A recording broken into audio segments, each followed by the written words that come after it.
The galaxy was a cacophony of voices.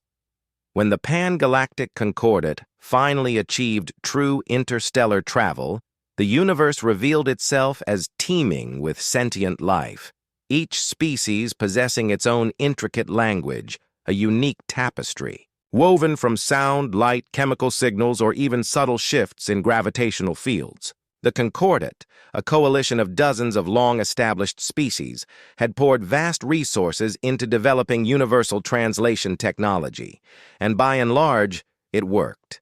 Spoken words became understandable across light years, written texts deciphered in moments. Yet beneath the surface of seamless communication, a profound disconnect persisted. Diplomatic negotiations often dissolved into frustrated impasses. Trade agreements collapsed over perceived slights. Cultural exchanges frequently resulted in unintentional offense.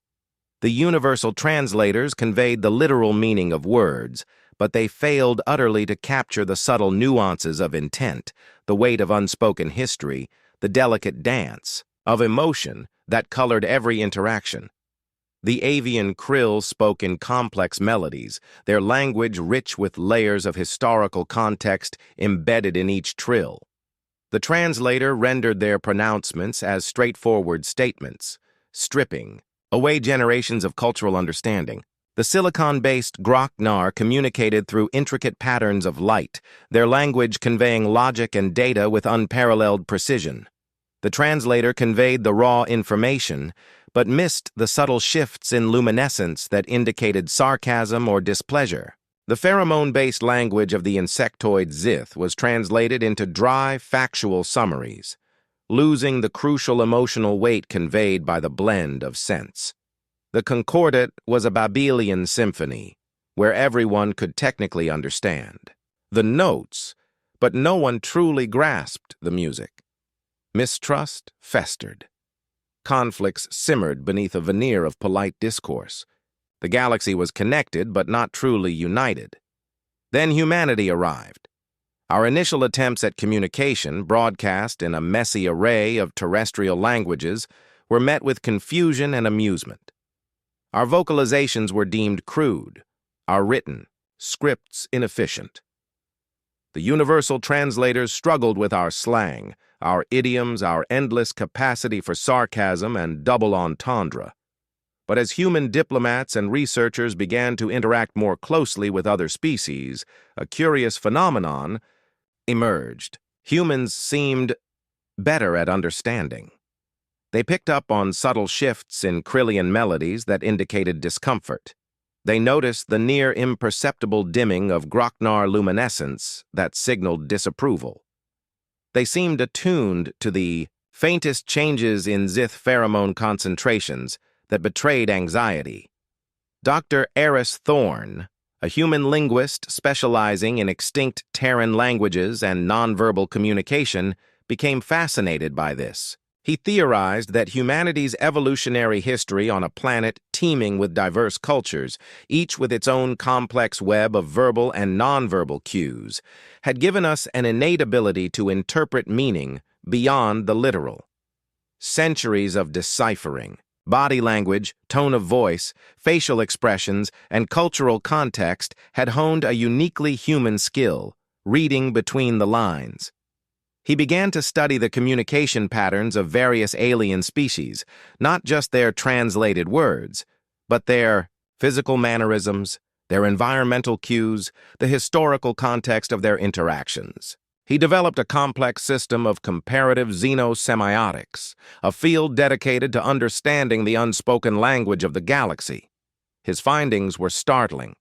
Humanity, despite its relatively short time on the galactic stage, possessed an almost intuitive grasp of the nuances that eluded the Universal Translators. We were, in essence, natural universal interpreters, capable of bridging the emotional and cultural gaps that technology could not. The first major test of humanity's unique ability came during a critical trade negotiation between the Krillian Confederacy and the Grocknar Collective. The translators indicated a straightforward discussion about resource allocation, but the atmosphere in the negotiation chamber was thick with unspoken tension. The Krillian delegation's melodies, while technically conveying agreement, were punctuated by subtle, almost imperceptible pauses and shifts in pitch that Dr. Thorne, observing via holographic feed, recognized as deep-seated resentment. The Grocknar's light patterns, while logically aligned with the proposed terms, flickered with a barely detectable unease. The concordant mediators, relying solely on the translator's output, declared the agreement a success. But Dr. Thorne, seeing the simmering conflict beneath the surface, intervened. "With respect, esteemed delegates," he said, addressing both parties, "I believe there may be some underlying concerns that have not been fully addressed by the translation." The Krillian ambassador, a regal avian with plumage the color of twilight, tilted its head, its melodic chimes expressing polite confusion. "Our words were clear, Terran. The terms are acceptable." "Indeed," Dr. Thorne replied gently. "But the cadence of your agreement suggests a historical grievance related to the Crimson Nebula Accords, a sentiment perhaps not fully captured in the semantic transfer." The Krillian ambassador's plumage ruffled slightly, a subtle sign of surprise and discomfort that the translator completely missed. "That is a matter of ancient history, irrelevant to this exchange." "Perhaps," Dr. Thorne conceded, "but history often colors the present, and the Grocknar delegation's light patterns, specifically the rhythmic dimming observed during the discussion of Sector Gamma 7, could be interpreted as a sign of distrust related to previous resource allocation disputes in that region." The Grocknar delegation's primary emitter pulsed, with a slightly faster frequency, a sign of heightened cognitive activity. "The Terran speaks with unexpected insight. Past inefficiencies in Sector Gamma 7 remain a matter of concern." The concordant mediators were aghast. The Universal Translators had indicated a smooth negotiation, yet this human was uncovering deep-seated tensions that threatened to unravel the entire agreement. Over the next hour, guided by Dr. Thorne's interpretations of subtle nonverbal cues, the true issues were brought to light. The Krill felt the Grocknar were subtly exploiting a loophole related to historical territorial claims. The Grocknar harbored resentment over perceived Krillian arrogance regarding their advanced technology. The successful agreement, it turned out, was a powder keg of unspoken grievances. Thanks to Dr. Thorne's intervention, the parties were able to address these underlying issues, leading to a revised agreement that was not only logically sound but also emotionally and culturally acceptable to both sides. Humanity's reputation as the galaxy's unexpected interpreters began to solidify. Our unique ability to read beyond the literal proved invaluable in situations far more critical than trade negotiations.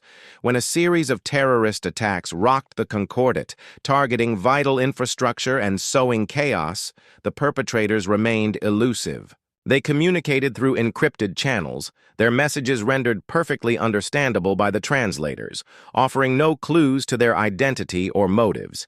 But human interrogators, working with captured suspects, began to notice subtle inconsistencies that the translators missed. The slight tremor in a suspect's vocal cords, masked by the Krillian language's melodic flow, betrayed nervousness. The Grocknar suspect's light patterns, while conveying logical denials, contained micro-flickers indicative of deception. The almost imperceptible shift in a Zith suspect's pheromone signature hinted at suppressed aggression.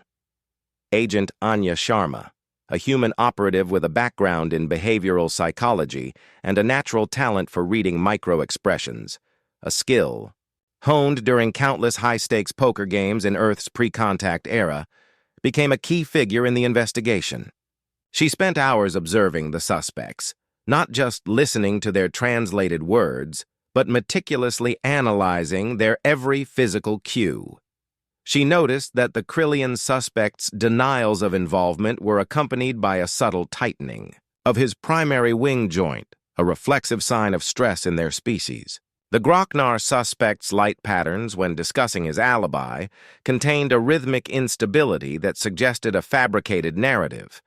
The Zith suspect's pheromone emissions, while masking fear, contained faint traces of a chemical compound, known to be released during moments of intense excitement. By piecing together these seemingly insignificant clues, Anya and her team were able to identify the true culprits. A radical fringe group from a previously peaceful species, their motives hidden beneath layers of perfectly translated lies.